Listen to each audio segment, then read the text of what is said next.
त्या परमपूज्य महामानव डॉक्टर बाबासाहेब आंबेडकरांच्या 69व्या महापरिनिर्वाण दिनाच्या निमित्तानं त्यांच्या पवित्र स्मृतीला आदरपूर्वक आणि कृतज्ञतापूर्वक मी वंदन करतो.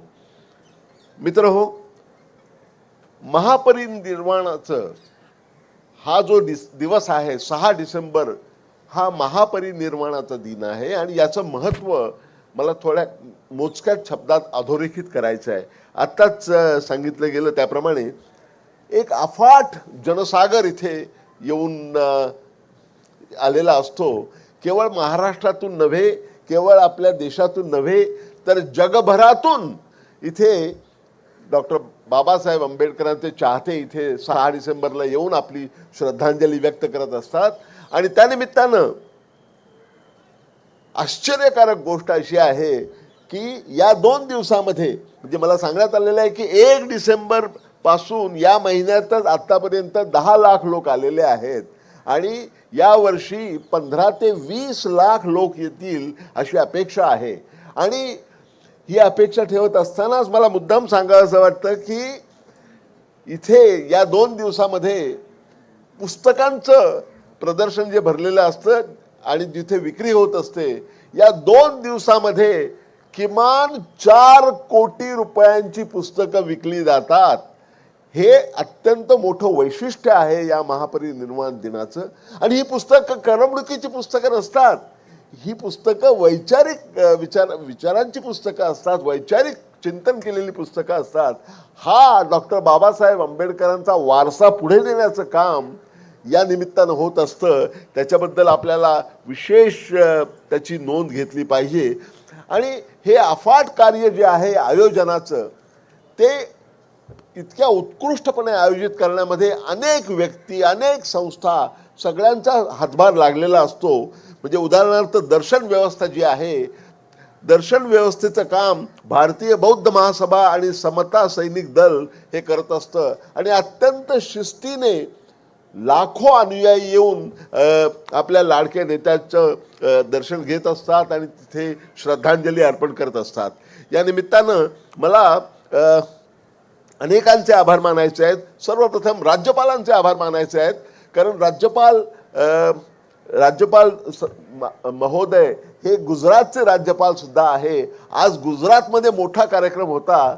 मागच्या आठवड्यामध्ये आम्ही त्यांची समन्वय समितीच्या वतीने भेट घेऊन त्यांना विनंती केली आणि त्यांना 6 डिसेंबरचं महत्त्व सांगितलं. तर त्यांनी गुजरातचा कार्यक्रम पुढे ढकलला आणि त्या आज इथे आलेल्या आहेत. त्याबद्दल त्यांचे जितके आभार मानावेत तितके कमीच आहेत. माननीय मुख्यमंत्री यांनी गेली 4 वर्ष, हे 4थं वर्ष आहे, 6 डिसेंबरला सार्वजनिक सुट्टी जाहीर केलेली आहे. त्याबद्दल त्यांचं विशेष अभिनंदन. माननीय मुख्यमंत्री, उपमुख्यमंत्री आणि सगळी सरकारी यंत्रणा यांनी अत्यंत उत्कृष्ट कामगिरी इथे बजावलेली आहे. महापालिका आयुक्तांचा मला विशेष उल्लेख करा असं वाटतो, कारण महापालिकेच्या वतीने सगळे जे नियोजन करण्यात येतं आणि त्याची जी अंमलबजावणी करण्यात येते त्याला तोड नाही असं मला म्हणायचं वाटतं. भूषण गगराणी महानगरपालिकेचे आयुक्त आहेत आणि महानगरपालिकेच्या वतीनं, मुंबई महानगरपालिकेच्या वतीनं यावेळी पुस्तिका सुद्धा प्रकाशित करण्यात येते येणाऱ्या लोकांसाठी. आणि दरवर्षी समन्वय समितीच्या वतीनं एक पुस्तिका तयार करून प्रसारित करण्यात येते. त्याला प्रत्येक वर्षी वेगवेगळं थीम असतं, ज्याचं प्रकाशन आज होणार आहे. तर या वर्षीचं थीम आहे की आंबेडकरी समाजासाठी ज्या काही विद्यार्थ्यांसाठी नोकऱ्यांमध्ये ज्या ज्या सवलती उपलब्ध आहेत त्या सगळ्यांचं विवरण, त्या कशा घेता येतील, त्याचा उपयोग कसा करता येईल याच्याबद्दल ही उत्तम माहिती पत्रिका आहे. ती सर्वांना देण्यात येणार आहे. महापालिकेबरोबरच बेस्टचे महाव्यवस्थापक, मुंबई पोलीस, कायदा आणि वाहतूक हे दोन्ही पाहणारे पोलीस आणि आज इथे कोकण विभागीय आयुक्त आहेत, त्यांची फार मोठी कामगिरी आहे.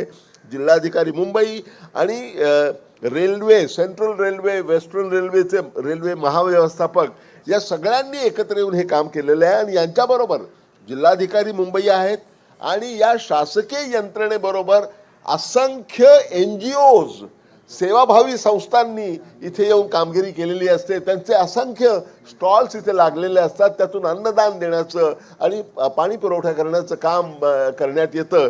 मला असं वाटतं की हा आगळा वेगळा प्रसंग आहे आणि जगात कुठेही अशा प्रकारचं एका नेत्याला आदरांजली वाहण्यासाठी 15 ते 20 लाख लोकांनी जगभरातून एकत्र येणं आणि तिथे 4 कोटी रुपयांची पुस्तकं विकली जाणं हा जगातला अत्यंत दुर्मिळ योगायोग आहे आणि इतरत्र कुठेही असं झाल्याचं उदाहरण नाही.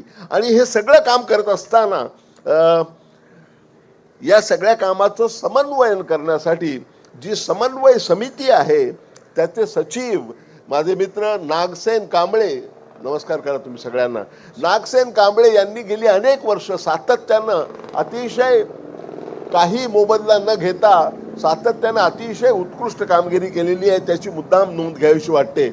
आज इथे दोन फक्त विनंती करून मी थांबणार आहे. इंदू मिलचं जे स्मारक आहे तिथल्या डॉक्टर बाबासाहेब आंबेडकरांच्या पुतळ्याबद्दल काही प्रश्न उपस्थित झालेले आहेत, काही शंका घेण्यात आलेल्या आहेत, काही ऑब्जेक्शन्स घेण्यात आलेली आहेत असं मला सांगण्यात आलेलं आहे.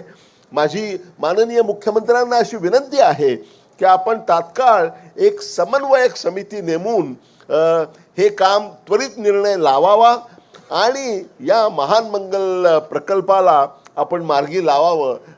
ही आपल्याला आग्रहाची विनंती. सगळा आंबेडकरी समाज मोठ्या आशेने तुमच्याकडे पाहतो आहे, आपण त्याला मार्गी लावावं ही विनंती. आणि दुसरी विनंती सगळ्या आंबेडकरी जनतेच्या वतीनं मला माननीय मुख्यमंत्र्यांना दुसरी विनंती करायची आहे ती अशी आहे की दादर मेट्रो स्टेशनला चैत्यभूमी असं नामकरण करावं आणि या बाबतीत देखील लवकरात लवकर निर्णय घेऊन तो त्यांनी कार्यान्वित करावा अशी मी त्यांना आग्रहपूर्वक विनंती करतो. समस्त आंबेडकरी जनतेच्या वतीनं मी विनंती करतो आहे. एवढं बोलून मी माझे 2 शब्द